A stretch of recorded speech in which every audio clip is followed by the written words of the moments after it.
Hi, everybody. It's Alex Jarett again with my good friend Jeff Scheetz, who's the CIO of the City of Avondale, Arizona. Hi, Jeff. How are you?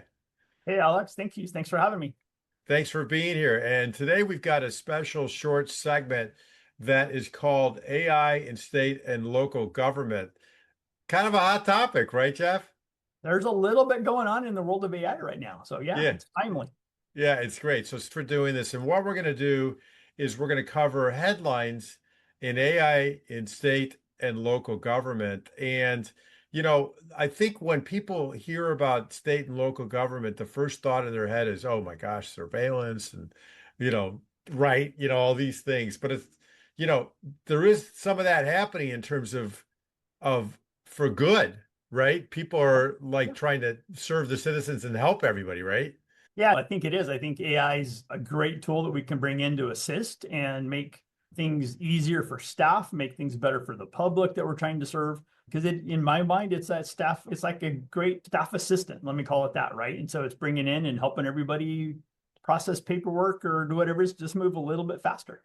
So what we want to do here is get a little past that initial fear that people might have and say, hey, there's actually some really good use cases. And let's start with the headlines to see what people are actually doing or even what they're concerned about, because governance is a key topic and it's important. So I'm going to read these headlines and then we'll pick one or two and you can comment on them as our guest industry analyst today. How states how states and cities can use new now, I guess that's now, can use new federal funds to fix permitting delays with AI. That's interesting. Very interesting. Anthropic launches 15 million cyber defense program for state, local, and tribal governments. That's interesting. Doesn't sound like a lot of money, 15 million. State form coalition to strongly reject proposed federal AI preemption proposal. That's interesting. God, these are all interesting. White House issues advanced AI executive order opting for voluntary state frameworks over mandatory licensing. All right, they're all totally interesting. You pick one. You're the industry expert. Which one should we talk about a little? I think the first one really just, I even almost touched on that, I think in the introduction there, but Yeah. using AI to fix these paperwork intensive processes, it just makes a lot of sense from a organization standpoint, whether Oh, you're look at that. Yeah. in our case, your city government or state government, but even if you're in the corporate world, there's just a lot of paperwork, right? And whether that's manual paperwork or workflows on the computer, there's a lot of manual review that takes place. And so I think this is a great way where AI can come in. It's very routine what it's looking for. It's got check boxes. This is just a great use case overall for AI. So I think it's just a great way to expand that and again, provide a better service. I think you're right on the money, and I think it's great that this in local cities can get these grants and they can make their own decisions where Mhm. to, what area. And, we just recorded a series of videos with you, and one of them was how you're using AI and how some of your fellow local municipalities are using AI. So what would be just real quickly, what would be a couple, one or two use cases that maybe people haven't thought about? When I think about these use cases, I think like this one's very common. You're seeing go Yeah, along in a lot of municipal governments, not just here, but yeah, just across yeah. the country with my different contacts. You're really seeing in this use case as that staff assistant too. But again, there's got to be, and I've said this all along, there's that human in the loop, right?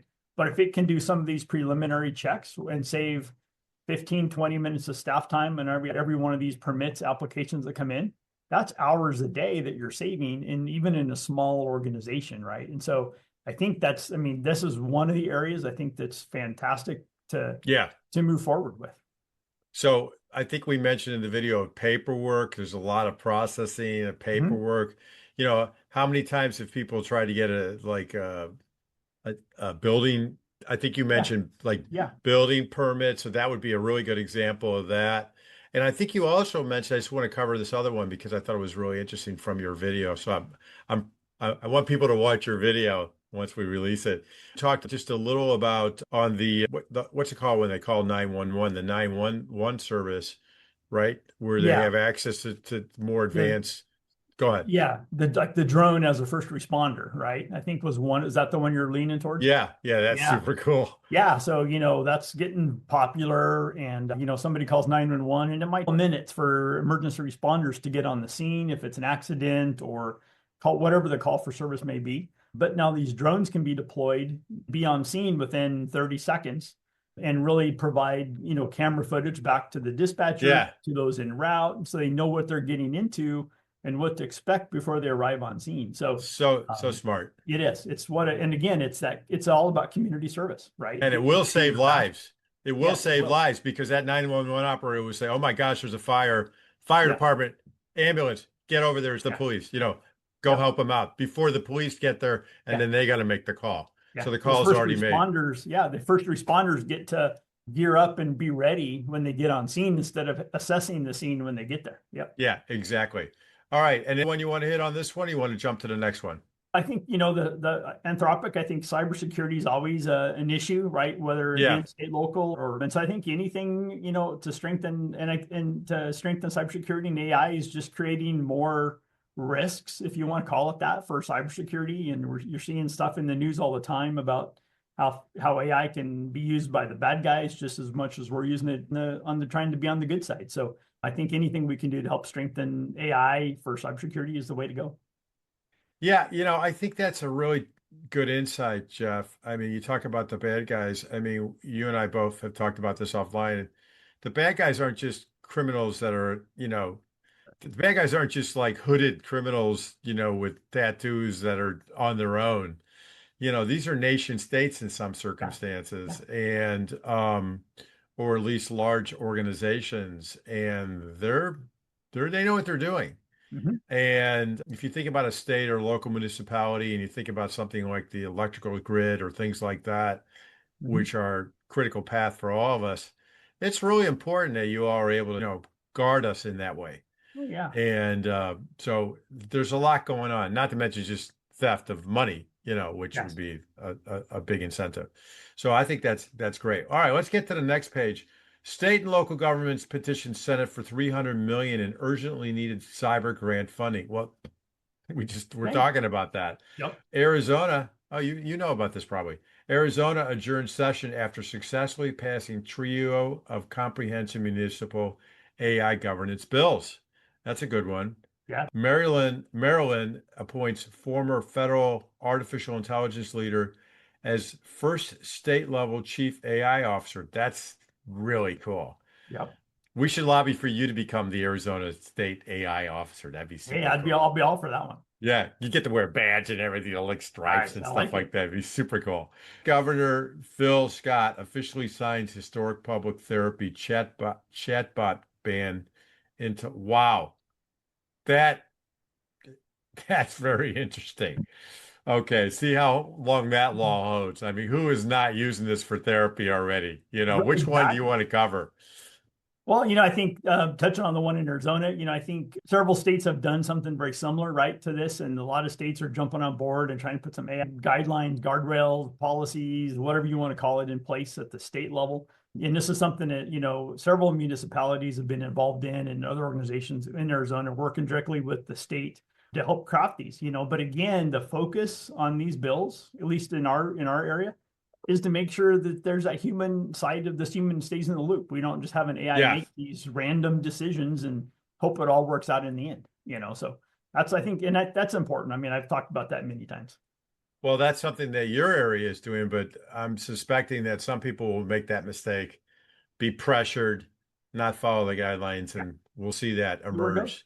Yeah, it Yep. happens. We'll see. But I'm glad that someone like you, and that's one reason we like having you get your voice out there to help people that are in your peers and people like that for that. Let's do another one. Do you have another one that you want to hit? Otherwise, I'll talk about that. I want to talk about that last one. It's kind of intriguing. No, go. That's what I was leaning towards. So go. Let's start there. All right, what this means and why it's important. This draws a hard legal line in the sand for municipal risk management. Vermont is explicitly stating that while AI is great for administrative work and logistics, public health and citizen emotional well-being carry too much liability to hand it over to unmonitored software algorithms. And I'm going to go on record saying I can't agree more. This stuff can be dangerous. I mean, there's been Yeah. kids that have committed suicide, and because the version of a chat bot or AI, you know, didn't have code in it to push them to help. And it just kept going with them, just whatever they wanted to do. And, as I like to say, you realize you're taking advice from something that's been trained on Reddit. Yeah. So not that we all secret here, not that I don't go on Reddit. I mean, but you get what I'm saying. You have a little something called discernment, and if someone's got emotional issues or we all go through stress, maybe you want a human that's kind of, experienced with this. So what is your take on this? Yeah, no, 100%. I think this is one of those risky areas, right? It's like Yeah. this is, I think, kind of goes back to the whole chatbot we talked about earlier on in the session about just on a customer service chatbot. I mean, sometimes we get frustrated with those, when you're not getting the answer you want. And how is this going to be any different, right? And Yeah. so, I mean, I know it's trained to different or whatever, but I've gotten frustrated with some of the GPTs out there. I've been playing with them at home and doing something, and I'm Yeah. not getting the answer I want, and it knows when I get frustrated, but it's not going to tell me to calm down or whatever it is, right? So I think this is, I think this is a huge one where the humans got to be in the loop, and maybe this helps in some of this can ask some open-ended questions and gather some data, but I think you've got to have that emotion and you got to understand really what's going on the other side of it from a Totally. And standpoint, right? you see these apps that are already being sold that get into this area already, Yeah. and they're international, nationwide. And I know just from looking at my own use, sometimes when I ask it something and I've given it the instructions to give me the advice, Mhm. it keeps going. It keeps pushing. Yes. It's like pushing. And then at Yes. the end, it'll do something like, now go, that's it, go run your business now. Yeah. And I'm like, Yeah. it's directing. It's not, it's Right. crossed over to direction. Yes. And I think about, some kid who's having issues and they're on this thing and they're, what should I do? It's telling them. I know it's Yeah. telling them what to Yeah. do. That is, folks, that's not healthy. No. Whoever's coding this, stop with the direction. Right. Yeah. These are for us, not the other Right. way around. You have any insight on that?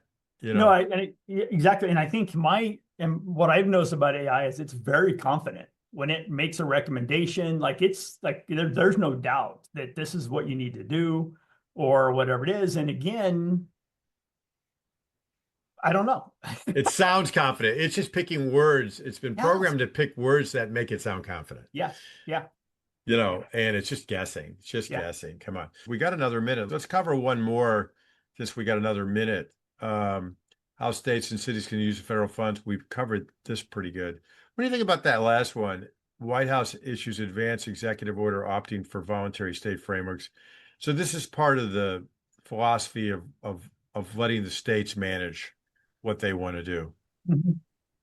Yeah, I think I've been in municipal government for 19 years Yeah, in a couple different areas, and I think this is something that's very important to on the municipal government side for sure. Is we're yeah, we're the closest to the citizens. We feel like we that's have right. impact right to the citizens, and so I think this is key to where the states and the cities and the counties have their final say. Right? It's not a we don't want that one mandate that's gonna this is what we're gonna do it. I think this is important, and I think you're gonna see most states want to go this route. Yeah, I like this approach too for exactly the reason you all are closest to the actual citizen. And we all have universal needs and wants, but there are local conditions that prevail. Yeah. And I think that's very wise that they're doing that specific one.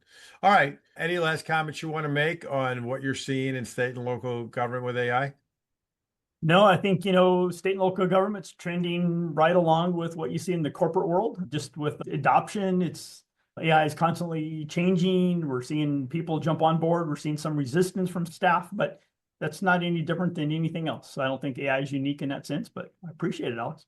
Yeah, it's great to have you here. So, Jeff, thanks for being on this special segment where we cover the news for AI and what's going on in state and local government. Jeff Scheetz, CIO, City of Avondale, Arizona. Thanks, Jeff. Thanks again, Alex.